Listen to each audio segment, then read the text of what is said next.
November 22nd, 1963, a bright sunny day in Dallas, Texas. President John F. Kennedy, young and full of promise, rode through the streets, a beacon of hope in a world teetering on the brink. Crowds cheered, waving American flags drawn to his charisma, his vision for a brighter future. The air crackled with excitement, with the promise of a new era. But fate, it seems, had other plans. As the motorcade turned onto Elm Street, gunshots shattered the afternoon. The world watched in horror as the president slumped, mortally wounded. The joyous cheers turned to screams. The sunny day plunged into darkness.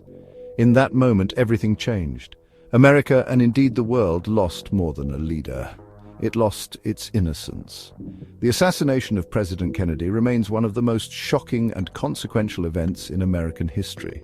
It was a brutal, public execution of a young and popular leader, a moment seared into the collective memory of a nation. The events of that day continue to haunt us, raising more questions than answers.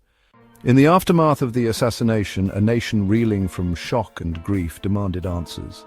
The official investigation, led by Chief Justice Earl Warren, concluded that Lee Harvey Oswald, a former Marine with alleged communist sympathies, acted alone in killing President Kennedy. Oswald, arrested shortly after the assassination, maintained his innocence, famously declaring, "I'm just a patsy." His words would prove prophetic. The Warren Commission's report, despite its official status, did little to quell the rising tide of suspicion. It presented a neat, tidy narrative, a lone gunman driven by obscure motives. Yet for many, the official explanation felt incomplete, lacking a certain logic. Too many questions lingered. Too many loose ends remained untied. The seeds of doubt had been sown. Doubts about the Warren Commission's findings began to surface almost immediately. Critics pointed to inconsistencies in the official narrative, discrepancies in eyewitness accounts, and the seemingly impossible trajectory of the fatal bullets.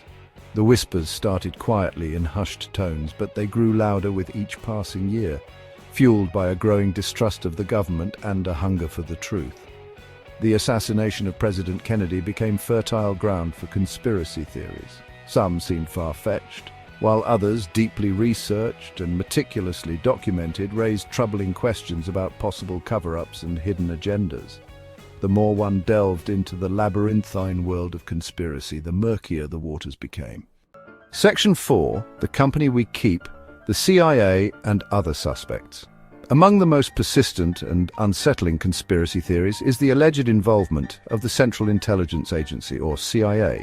The agency, with its reputation for covert operations and shadowy figures, seemed a plausible suspect in the eyes of many.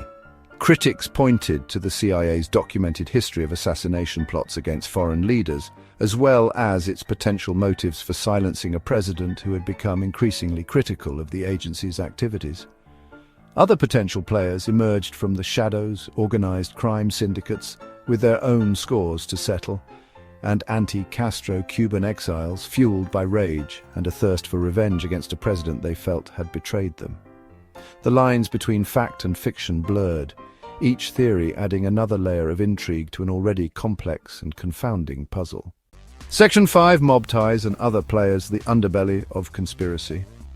The Mafia, with its vast network of power and influence, became a prime suspect in many assassination theories.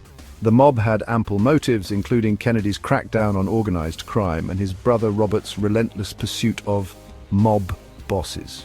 Some theories suggested a complex plot involving mafia hitmen, corrupt officials, and even disgruntled CIA operatives, all working together to eliminate a common enemy.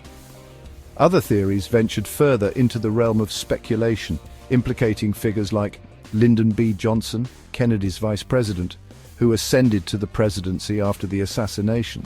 These theories, often lacking concrete evidence, nevertheless fueled the fires of suspicion, painting a picture of a government riddled with corruption and deceit.